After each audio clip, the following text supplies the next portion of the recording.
अन्नदाता, पग पग पर है संग तुम्हारे अन्नदाता।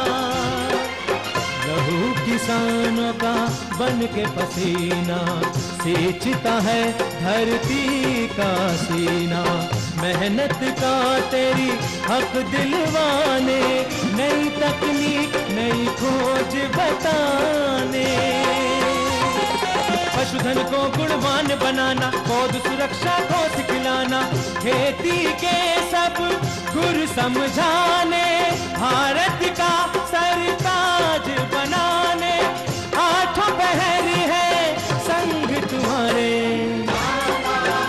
अन्नदाता, अन्नदाता। नमस्कार, मैं हूं आपके साथ कात्यायनी चतुर्वेदी और आप सभी दर्शकों का अन्नदाता कार्यक्रम में बहुत स्वागत करती हूं। हर रोज की तरह कार्यक्रम में लेकर आई हूं खेती बाड़ी से जुड़ी हुई बहुत सारी लाभकारी जानकारियां। तो चलिए सबसे पहले देखते हैं क्या है विशेष आज के कार्यक्रम में आपके लिए।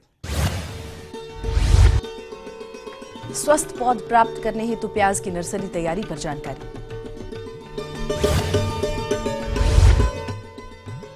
दाने हेतु मटर की उन्नत बुआई तकनीक पर जानकारी। बटेर पालन से किसान कमा सकते हैं कम में अधिक आय।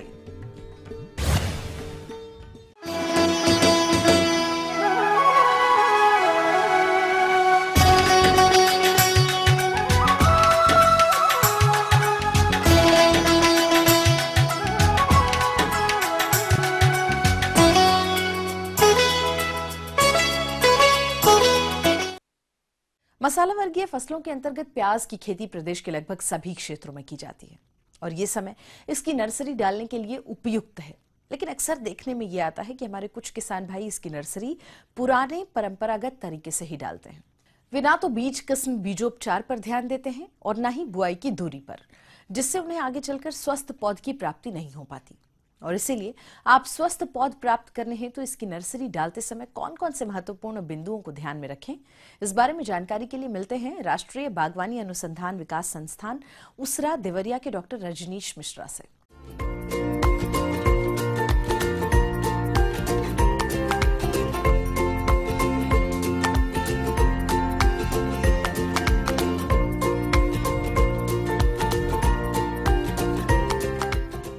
किसान भाइयों, प्याज की बुवाई का समय आ गया है।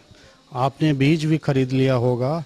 अगर आपने अभी तक बीज नहीं लिया है तो जल्द से जल्द ले लें और अपने क्षेत्र के अनुसार जो प्रजातियां हैं उनको चुनें।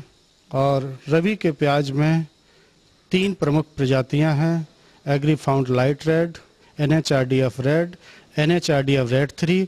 ये प्रजातियां पूर्वी उत्तर प्रदेश में और पूरे उत्तर प्रदेश में अच्छी पैदावार दे रही हैं।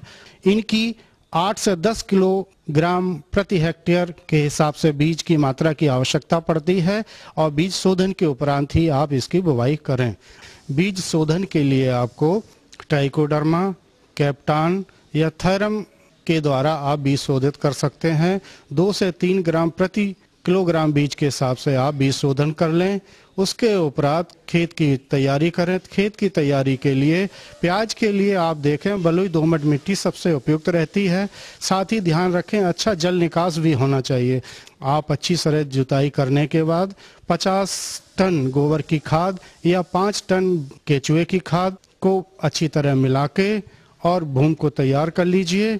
और ध्यान ये रखना है कि अगर हमारे खेत में 4-5 साल से लगातार प्याज की खेती हो रही है तो हमें ध्यान रखना चाहिए कि हमें भूमि शोधन भी करना चाहिए। भूमि शोधन के लिए कैप्टान या थायरम 5 ग्राम प्रति वर्ग मीटर के हिसाब से मिला के आप भूमि शोधन कर सकते हैं। यदि आपके पास ट्राइकोडर्मा उपलब्ध है या कृषि संरक्षा इकाई से आप ले सकते हैं। ट्राइकोडर्मा 10 ग्राम प्रति वर्ग मीटर के हिसाब से आप भूमि शोधन कर लीजिए। अच्छी तरह भूमि में मिलाने के बाद आप क्यारी बनाएं। क्यारी का साइज जो है वो आप ध्यान रखें 60 सेंटीमीटर चौड़ी और 3 मीटर लंबी क्यारियां ही बनानी है। क्यारियां ध्यान रखें जमीन से 15 सेंटीमीटर उठा के ही बनाएं, जिससे कि बरसात का मौसम आते समय उसमें पानी भरने पे आपकी पौध का नुकसान नहीं होना चाहिए। ये आप सारी चीजें ध्यान रखें। अगर हो सके तो नीम की खली अगर आप मिला देंगे तो भूमि में जो कीट लगने की संभावना होती है, भूमि के द्वारा जो कीट लगते हैं जमीन में होते हैं, वो हानिकारक कीट आपके खेत से दूर हो जाते हैं और नाइट्रोजन भी आपको उपलब्ध हो जाती है। किसान भाइयों, अब बात आती है खाद और उर्वरक की। तो प्रति क्यारी आप 15 से 20 किलोग्राम गोबर की खाद, 700 ग्राम DAP और 500 ग्राम MOP को डालें। इस तरह उठी हुई क्यारी बनाने के बाद हमें बीज को पंक्तियों में बोना है। एक लाइन से दूसरी लाइन के बीच की दूरी 5 सेंटीमीटर रखनी चाहिए। उसके उपरांत ही आपको बीज बोना चाहिए।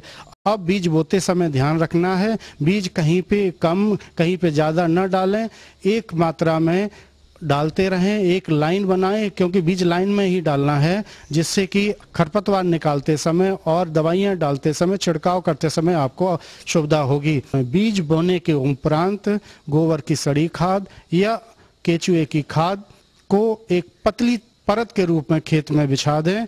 उसके ऊपर हल्की सिंचाई करने के बाद आपको धान का पुआल, सूखा धान का पुआल अगर उपलब्ध है, आपके क्षेत्र में दीमक की समस्या नहीं है, तो फिर आपको धान का पुआल बिछा देना चाहिए और उसके बाद अच्छी तरह सिंचाई कर दें। प्याज का बीज 8 दिन के अंदर जम जाता है, इसलिए हम ध्यान रखें जब 50 से 60% बीज का अंकुरण हो जाए उस समय हमें धान का पुआल हटा देना चाहिए। पुआल अगर आप नहीं हटाएंगे, देरी करेंगे, तो जो पौधे छोटे छोटे अंकुरण लेते हैं वो धान के पुआल के साथ हटाने के साथ वो बाहर निकल जाते हैं। इसलिए धान का पुआल हटा दें और उसके बाद हटाने के बाद आप बढ़िया से आप उसमें सिंचाई कर दीजिए। अगर आपके क्षेत्र में खरपतवार अधिक आते हैं तो बीज बुवाई के तुरंत बाद आप गोल 1 लीटर दवा का आप छिड़काव कर सकते हैं प्रति हेक्टेयर के हिसाब से, जिससे कि खरपतवार आपके कम से कम आएंगे। इस तरह आप नर्सरी बनाएंगे तो आपकी स्वस्थ और उत्तम नर्सरी तैयार होगी और 8 हफ्ते की जो नर्सरी है वो रोपाई के लिए उपयुक्त पाई जाती है। इसलिए आपको ध्यान रखना है, 8 हफ्ते तक आपको नर्सरी का विशेष ध्यान रखना है और इस नर्सरी के तैयार होने के बाद आप मुख्य खेत में उसकी रोपाई कर सकते हैं। जी हाँ, तो ये थी कुछ उपयोगी जानकारियां।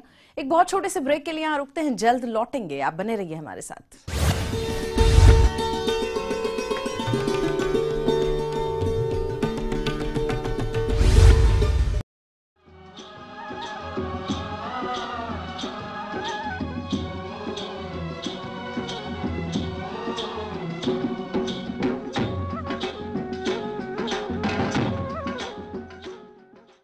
ब्रेक के बाद आप सभी दर्शकों का एक बार फिर से बहुत स्वागत है अन्नदाता कार्यक्रम में। और चलिए अब बढ़ते हैं अपनी अगली प्रस्तुति की ओर।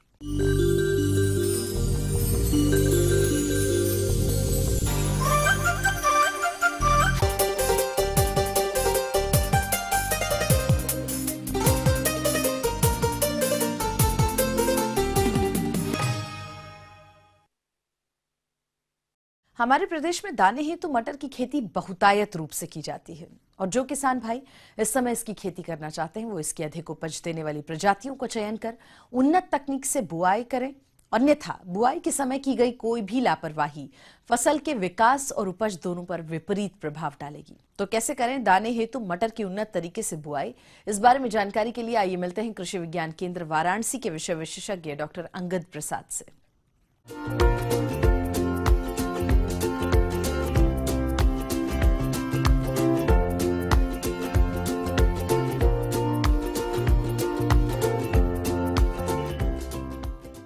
दलहनी मटर के बारे में बताऊंगा कि आप दाल वाली मटर की खेती कैसे करेंगे वैज्ञानिक ढंग से। सबसे पहले खेत की तैयारी आती है। खेत की तैयारी आप एक मिट्टी प्लट हल से 2-3 जुताई देसी हल से करके खेत को समतल कर लें, या एक ही अगर जुताई करना है तो रोटावेटर से आप जुताई कर लें, आपका खेत तैयार हो जाए। किसान भाइयों, किसी भी फसल से अच्छी उपज प्राप्त करने में उन्नतशील प्रजातियों की अहम भूमिका रहती है। तो आप मटर के लिए कौन सी उन्नत प्रजातियों का चयन करें, आइए जानते हैं। प्रजाति की मटर की पूर्वांचल के लिए बहुत अच्छी वैरायटियां हैं, जैसे मालवीय 2 है। मालवीय 2 की 20 से 25 कुंटल पर हेक्टेयर है। यह इस दिन में पक के तैयार हो जाती है। मालवीय 15 है, इसकी उपज 22 से 25 कुंटल है। ये भी लगभग 125 से 130 दिन में पक के तैयार हो जाती है। रचना है, रचना भी 20 से 25 कुंटल पर हेक्टेयर इसकी उपज मिल जाएगी। ये भी 125 से 30 दिन में पक के तैयार हो जाती है। और भी प्रकाश एक वैरायटी है, इस साल इधर बहुत अच्छी वैरायटी चल रही है। ये भी 28 से 32 कुंटल पर हेक्टेयर इसकी उपज है। यह 105 से 110 दिन में पक के तैयार हो जाती है। बीज की मात्रा किसान भाइयों 80 से 100 किलोग्राम पर हेक्टेयर लगता है। यदि बावनी किस्म है तो 125 किलोग्राम पर हेक्टेयर आप बुआई कर सकते हैं। किसान भाइयों, किसी भी फसल को कीट और रोगों से बचाने के लिए सबसे सस्ता और अच्छा उपाय है बीजोपचार करना।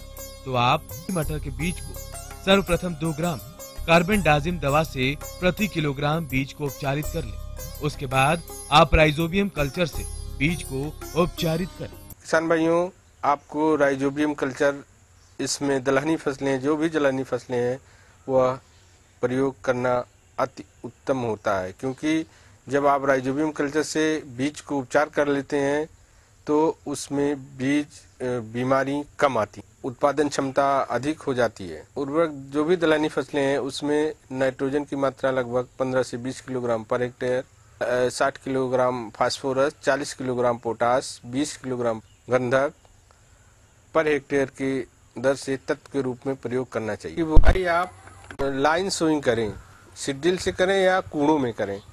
कूड़ से अगर आप बुआई करते हैं तो 20 सेंटीमीटर, कूड़ से कूड़ की दूरी 20 सेंटीमीटर, और जो बोनी प्रजाति हैं उसकी 30 सेंटीमीटर रखते हैं।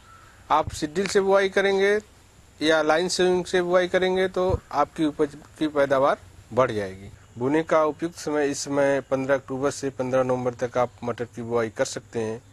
यह समय बहुत अच्छा है बोने के लिए। किसान भाइयों, इसमें खरपतवारनाशी का अगर आप प्रयोग करना चाहते हैं तो बुआई के 2 दिन के अंदर एक दवा आती है पेंडामेथिलीन, 3.3 लीटर पर हेक्टेयर की दर से 500 से 600 लीटर पानी में मिलाकर आप स्प्रे कर देंगे तो आपका खरपतवार नहीं जमेगा। सिंचाई, इसमें 1-2 सिंचाई की आवश्यकता होती है। अगर बरसात हो गई तो उसकी भी आवश्यकता नहीं होती है। पहली सिंचाई जब 20 से 25 दिन की हो जाए तो आप पहली सिंचाई कर दीजिए, और दूसरी सिंचाई जब उसमें पाट बनने लगे, फलियां बनने लगे, तब सिंचाई करें। तो आगे और भी रोचक जानकारियां हैं आपके लिए, लेकिन यहाँ एक छोटे से ब्रेक के लिए रुकेंगे, बहुत जल्द होंगे हाजिर।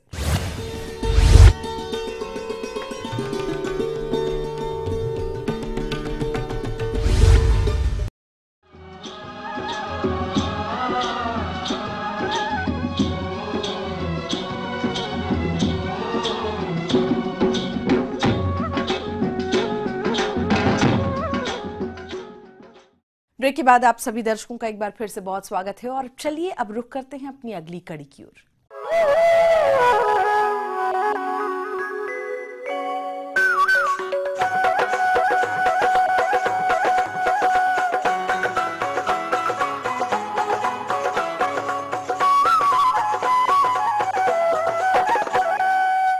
किसान भाइयों, बटेर पक्षियों का पालन मुर्गी पालन व्यवसाय की भांति ही एक कृषि व्यवसाय है, और इस पक्षी में रोगों का प्रकोप बहुत कम होता है, जिससे इसके पालन में कोई ज्यादा कठिनाई नहीं आती। साथ ही इस व्यवसाय से कम समय में अधिक लाभ भी मिलता है। तो इतनी सारी खूबियों को देखते हुए अगर आप भी बटेर पालन करना चाहते हैं तो किन किन बातों का खास ख्याल रखें, इस बारे में जानकारी दे रहे हैं पशु चिकित्सक doctor Pramod Kumar.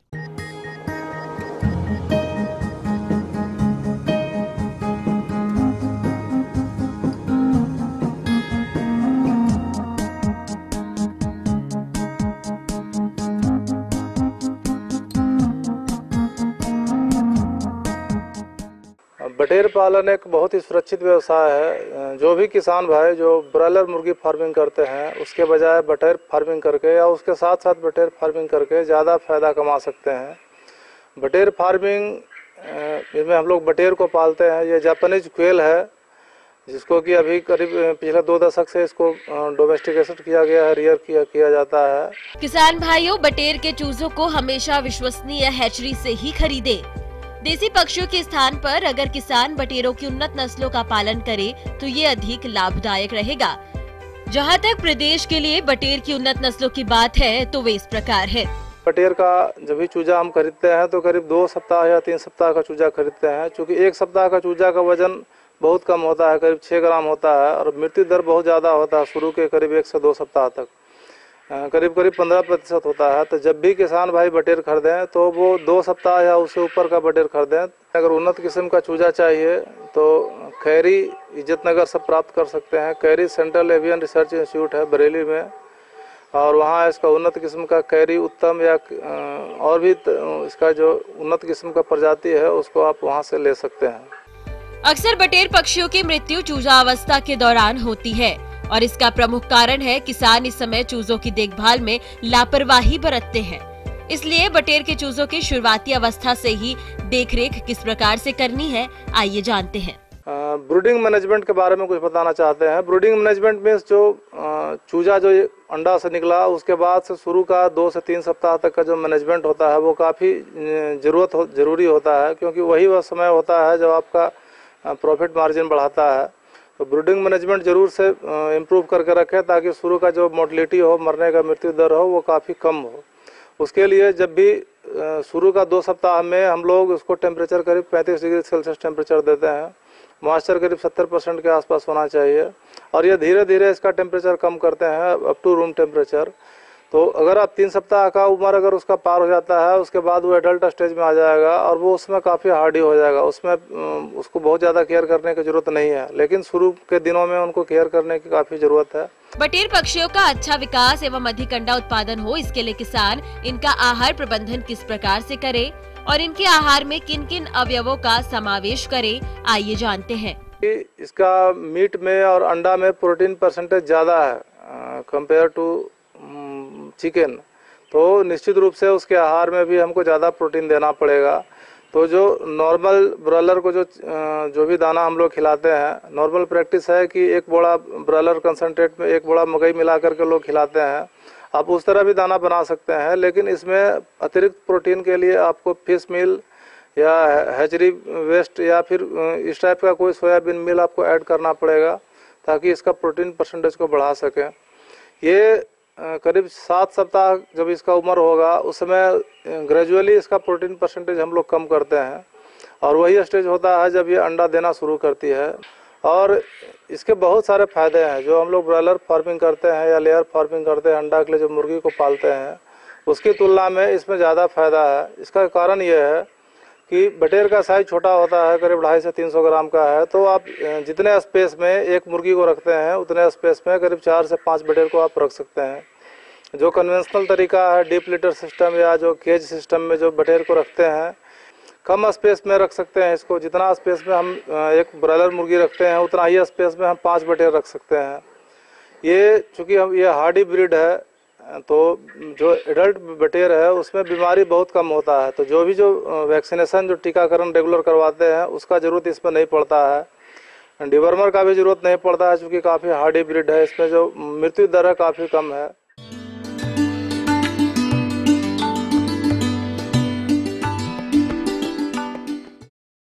John Deere अन्नदाता हेल्पलाइन निशुल्क फोन संपर्क सेवा के माध्यम से आपके द्वारा पूछे गए प्रश्नों में से 1 या 2 महत्वपूर्ण प्रश्न को हम अपने कार्यक्रम में जरूर शामिल करते हैं, और इसी के तहत आज का चयनित प्रश्न और उसका जवाब इस प्रकार है। आज की अन्नदाता हेल्पलाइन में हमने जिस प्रश्न को शामिल किया है उसे पूछा है भटनी आजमगढ़ के पंकज कुमार ने। आपने दुधारू पशुओं में दुग्ध ज्वर बीमारी से बचाने के उपाय और उपचार पर जानकारी चाहिए है, तो इसके लिए देखिए कार्यक्रम का यह अंश। पशुपालक भाइयों, दुग्ध ज्वर पशुओं में लगने वाला एक रोग है जो कि अक्सर ज्यादा दूध देने वाले पशुओं में ब्याने के कुछ घंटे या दिनों बाद होता है। तो ये रोग आपके पशुओं में क्यों होता है तथा इससे ग्रसित पशुओं को आप कैसे पहचानेंगे, आइए जानते हैं। होता क्या है, जो अधिक दूध देने वाली हैं वो पशु बच्चा पैदा होने के बाद पशु के दूध से कैल्शियम का स्राव उनके हड्डियों से ज़्यादा हो जाता है, और पशु चारा कम कर देगी, उसको बुखार एकाएक बहुत तेज होगा, फिर बुखार गिर जाएगा, वो बैठ जाएगी और उल्टा मुंह करके वो बैठी रहेगी, फिर उठेगी नहीं वो।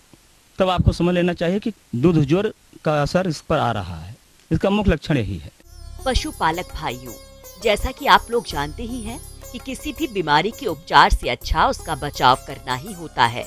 तो इसी बात को ध्यान में रखते हुए आप अपने दुधारू पशुओं को दुग्ध ज्वर बीमारी से बचाने के लिए कौन कौन से उपायों को अपनाएं तथा इससे ग्रसित पशुओं का आप इलाज किस तरह से करवाएं, आइए इस बारे में जान लेते हैं। हमको क्या रोकथाम करना है? अगर आपकी पशु ज्यादा दूध दे रही है तो पशु का जो प्योस हो वो बच्चे को पिलाने के बाद जो बाकी बचता है पुनः उस पशु को पिला दिया जाए, जिससे कि उसकी रिसाइकलिंग हो जाती है, कैल्शियम फिर बॉडी में पहुंच जाता है और पशु आपका जो है मिल्क फीवर नाम से जो है दूध ज्वर से काफी बचाव हो जाता है। इसके साथ साथ बच्चा देने के 1 महीने पहले से पशु को जो है कैल्शियम की मात्रा अलग से देनी चाहिए, जो कि तमाम नाम से जहाँ दवाइयाँ बिकती हैं पशुओं की वहाँ उपलब्ध है और उनको जो है नियमानुसार 30 ml पर दिन आपको कम से कम कैल्शियम का प्रयोग किया जाए।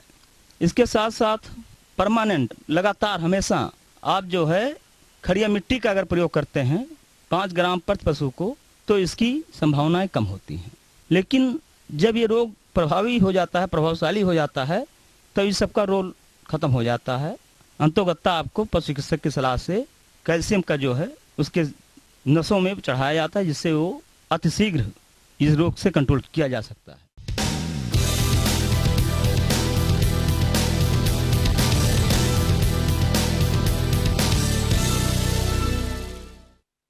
तो राज्य की विभिन्न मंडियों में कृषि उत्पादों के चढ़ते उतरते बाजार भाव की संक्षिप्त जानकारी इस प्रकार है।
हम ये उम्मीद करते हैं कि आज का कार्यक्रम आप सभी दर्शकों के लिए बेहद उपयोगी रहा होगा।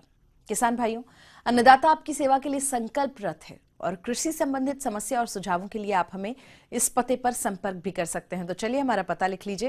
प्रोड्यूसर अन्नदाता, ETV Uttar Pradesh, Uttarakhand, Ramoji film city, Hyderabad 501512। साथ ही आप हमें ईमेल भी कर सकते हैं। तो चलिए हमारा ईमेल एड्रेस भी लिख लीजिए, annadata.up@etv.co.in। और इसके अतिरिक्त आप हमें जॉन डियर निःशुल्क हेल्पलाइन नंबर 180041922155 पर सोमवार से शनिवार सुबह 10 बजे से शाम के 4 बजे के बीच में कभी भी संपर्क कर सकते हैं।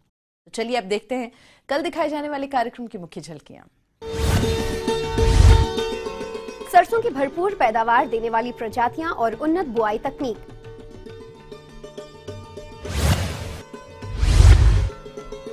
अधिक फलत हेतु बेर के बागों में किए जाने वाले जरूरी प्रबंधन। तो फिलहाल अन्नदाता की पूरी टीम को दीजिए इजाजत, लेकिन इस वादे के साथ कि कल फिर आपसे इसी समय होगी मुलाकात कृषि संबंधित कुछ और महत्वपूर्ण जानकारियों के साथ। तब तक के लिए मुझे दीजिए इजाजत। नमस्कार।